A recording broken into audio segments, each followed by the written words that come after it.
नमस्कार मित्रों, जय माता दी। कैसे हैं आप सभी? आशा करती हूँ आप सभी बहुत अच्छे होंगे और माता रानी से भी प्रार्थना करती हूँ कि आपके और आपके परिवार को हमेशा स्वस्थ रखें और निरोगी रखें।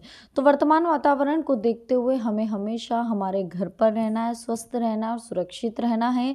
मास्क का उपयोग एनी हाउ कंडीशन आपको मास्क का उपयोग करना है, साथ ही सैनिटाइज़र का इस्तेमाल करना है और बच्चों का ज़्यादा से ज़्यादा ध्यान रखना है। तो मकर राशि वालों, आने वाले अगले 17 दिन सूर्यदेव ने आपको कुछ संकेत दिए हैं। अब लॉटरी लगने जैसा समय आ चुका है। तो वीडियो बहुत महत्वपूर्ण है, आपके फायदे के लिए बनाई गई है। इसे अंत तक देखना बिल्कुल मत भूलिएगा। पसंद आए तो लाइक जरूर करिएगा और कमेंट सेक्शन में जय माता दी के जयकारे जरूर लगा दीजिएगा। तो आइए वीडियो की शुरुआत करते हैं मकर राशि वालों। तो दोस्तों चलिए अब बात कर लेते हैं आने वाले 17 दिनों की। देखिए, सूर्य देव ने वृश्चिक राशि से धनु राशि में प्रवेश कर लिया है और ज्योतिष में सूर्य देव को सभी ग्रहों का राजा भी माना जाता है। सूर्य के शुभ होने पर व्यक्ति का भाग्योदय हो जाता है और सूर्य देव 16 दिसंबर से 14 जनवरी 2022 तक धनु राशि में ही विराजमान रहेंगे। सूर्य को आत्मा, पिता, मान सम्मान, सफलता, प्रगति एवं सरकारी और गैर सरकारी क्षेत्र में उच्च सेवा का कारक ग्रह भी माना जाता है। तो आइए समझ लेते हैं कि सूर्य देव आप पर किस तरह से मेहरबान होने वाले हैं, क्या संकेत आपको देने वाले हैं और किस तरह से आपका भाग्य उदय होने वाला है। तो देखिए दोस्तों, आपको समझना होगा सबसे पहले कि सूर्य देव जो है वो हमारी राशि में अगर अच्छी दृष्टि पर हैं, अच्छे संकेत हमें दे रहे हैं, तो यकीन माने हमारा भाग्य उदय होने में ज़्यादा वक्त नहीं लगेगा। सबसे पहले शुभ परिणाम हमें प्राप्त होंगे, साथ ही इस दौरान शत्रुओं पर विजय हम प्राप्त कर पाएंगे। ऑफिस पर मान सम्मान की प्राप्ति होगी। आर्थिक स्थिति हमारी पहले से काफ़ी बेहतर होती चली जाएगी।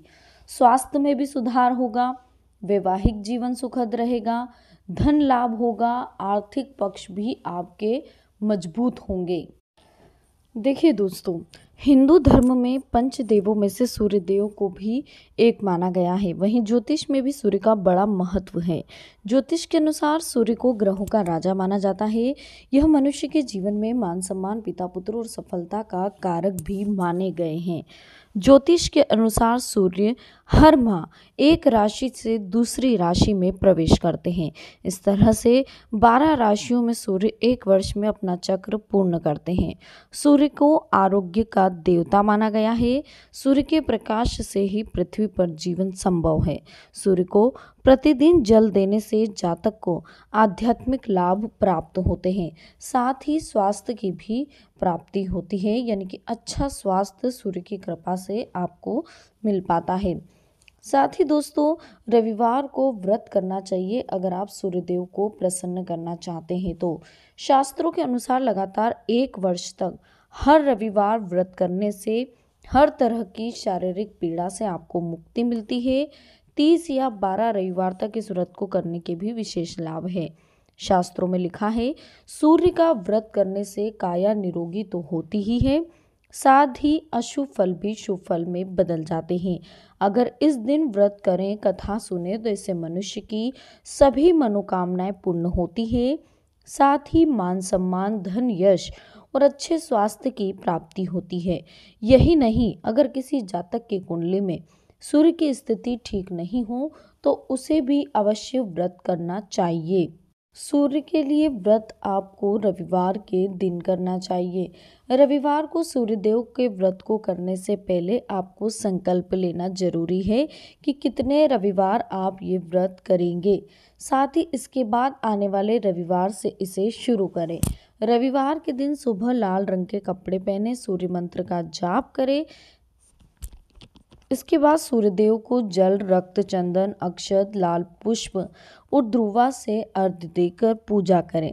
भोजन सूर्यास्त के बाद करें और इसमें गेहूं की रोटी, दलिया, दूध, दही और घी का उपयोग जरूर करें। व्रत रखकर अच्छा भोजन बनाकर खाना खाना चाहिए, जिससे आपके शरीर को भरपूर ऊर्जा मिले। भोजन में आप इस दिन नमक का प्रयोग ऊपर से ना करें और सूर्यास्त के बाद नमक भूल कर भी ना खाएं। इस दिन चावल में दूध और गुड़ मिलाकर खाने से सूर्य के बुरे प्रभाव आप पर नहीं पड़ते हैं। तो प्राचीन काल की ही बात है दोस्तों, एक बुढ़िया थी जो नियमित तौर पर रविवार के दिन सूर्योदय से पूर्व उठकर नित्य कर्मों से निवृत्त होकर अपने आंगन को गोबर से लीपती थी, जिससे वो स्वच्छ हो सके। इसके बाद वो सूर्यदेव की पूजा अर्चना करती थी, साथ ही रविवार की व्रत कथा सुनती थी। इस दिन वो एक समय भोजन करती थी और उससे पहले सूर्यदेव को भी भोग लगाती थी। सूर्यदेव उस बुढ़िया से बेहद प्रसन्न थे। यही कारण था कि उसे किसी भी तरह का कष्ट नहीं था और वो धन धान्य से परिपूर्ण थी। जब उसकी पड़ोसन ने देखा कि वो बहुत सुखी है, तो वो उससे जलने लगी। बुढ़िया के घर में गाय नहीं थी, इसलिए वो अपनी पड़ोसन के आंगन में से गोबर लाती थी, क्योंकि उसके यहाँ गाय बंधी रहती थी। पड़ोसन ने बुढ़िया को परेशान करने के लिए कुछ सोचकर गाय को घर के अंदर बांध दिया। अगले रविवार बुढ़िया को आंगन लिपने के लिए गोबर नहीं मिला। इसी के चलते उसने सूर्य देवता को भोग भी नहीं लगाया, साथ ही खुद भी भोजन नहीं किया। पूरे दिन भूखी प्यासी रही और फिर सो गई। अगले दिन जब वो सोकर उठी तो उसने देखा कि उसके आंगन में एक सुंदर गाय और एक बछड़ा बंधा था। बुढ़िया गाय को देखकर हैरान रह गई। उसने गाय को चारा खिलाया। वहीं उसकी पड़ोसन बुढ़िया के आंगन में बंधी सुंदर गाय और बछड़े को देखकर और ज्यादा जलने लगी, तो वह उससे और अधिक जलकर पड़ोसन ने उसकी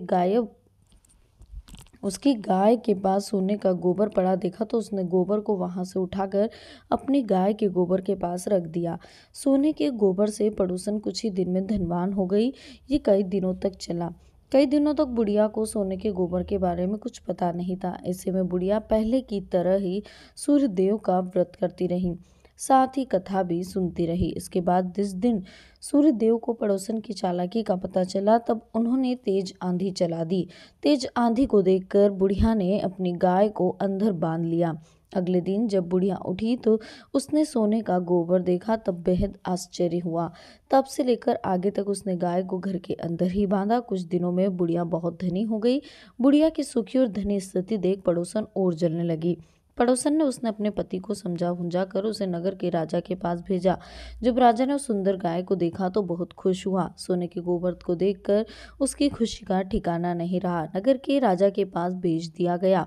सुंदर गाय को देखकर राजा खुश हुआ। सुबह जब राजा ने सोने का गोबर देखा तो उसके आश्चर्य का ठिकाना नहीं रहा। वही बुढ़िया भूखी प्यासी रहकर सूर्य भगवान से प्रार्थना कर रही थी। सूर्यदेव को उस पर करुणा आई। उसी रात सूर्यदेव राजा के सपने में आए और उससे कहा कि हे राजन, बुढ़िया की गाय व बछड़ा तुरंत उसे वापस कर दो। अगर ऐसा नहीं करा तो तुम पर परेशानियों का पहाड़ टूट पड़ेगा। सूर्यदेव के सपने ने राजा को बुरी तरह डरा दिया। इसके बाद राजा ने बुढ़िया को गाय और बछड़ा लौटा दिया। राजा ने बुढ़िया को ढेर सारा धन दिया और क्षमा मांगी। वही राजा ने पड़ोसन उसके पति को सजा दी। इसके बाद राजा ने पूरे राज्य में घोषणा कर दी कि रविवार को हर कोई व्रत करे और सूर्यदेव का व्रत करने से व्यक्ति धन धान्य से परिपूर्ण हो, साथ ही घर में खुशहाली भी आती है। रविवार को तेल और नमक का सेवन बिल्कुल ना करें। मांस या मदिरा से पूरी तरह से दूरी बना ले। रविवार को बाल ना कटाए, तेल की मालिश ना करे, तांबे की धातु से बनी वस्तु ना खरीदे, ना ही बेचे। नीला, काला और ग्रे रंग के कपड़े बिल्कुल ना पहने। अगर जरूरी ना हो तो जूते पहनने से बचे। ऐसा कोई काम ना करे जिसमें दूध किसी भी प्रकार से जलाया जाए। दूध का जलना बेहद अशुभ माना जाता है। तो दोस्तों ध्यान रखिएगा, आने वाले समय में अगर आप रविवार का व्रत कर रहे हैं तो उनमें आपको इन चीज़ों का ध्यान रखना होगा। तो दोस्तों इस वीडियो में जो कथा हमने आपको सुनाई है, जो रविवार के व्रत की महत्ता हमने आपको बताई है, वही आपके लिए सूर्यदेव का संकेत है। अगर आप सूर्यदेव के संकेत को अभी भी नहीं समझे तो आने वाले समय में आप कैसे समझेंगे। आप वीडियो को ये मत बोलिएगा कि वीडियो में ऐसा या वैसा, आप ये समझिए कि ये भगवान सूर्यदेव की तरफ से हमने हमारे माध्यम से आपके लिए बनाई है, तो ज़रूरी आप इसे सुने, समझे और सूर्यदेव की उपासना करें। हर रविवार को व्रत करें, नमक का प्रयोग ना करें, मांस मदिरा ना खाएं, बाल ना काटें, जूते ना पहने, साथ ही दूध जले और दूध से कोई चीज़ अगर बन रही है जलाकर तो उस चीज़ों का भी सेवन आपको उस दिन नहीं करना चाहिए। तो दोस्तों, आज की वीडियो में हमने आपसे बात करी है मकर राशि वालों के आने वाले अगले 17 दिनों के बारे में। वीडियो अगर पसंद आई हो तो लाइक ज़रूर कीजिएगा, कमेंट सेक्शन में जय माता दी ज़रूर लिखिएगा, साथ ही चैनल को सब्सक्राइब करके बेल आइकन को प्रेस कर दीजिएगा ताकि आने वाली लेटेस्ट वीडियो भी आप तक आसानी से पहुँच सके। तो अभी के लिए आप सभी को बहुत बहुत धन्यवाद। मिलते हैं हमारी नेक्स्ट वीडियो में। जय माता दी, हर हर महादेव।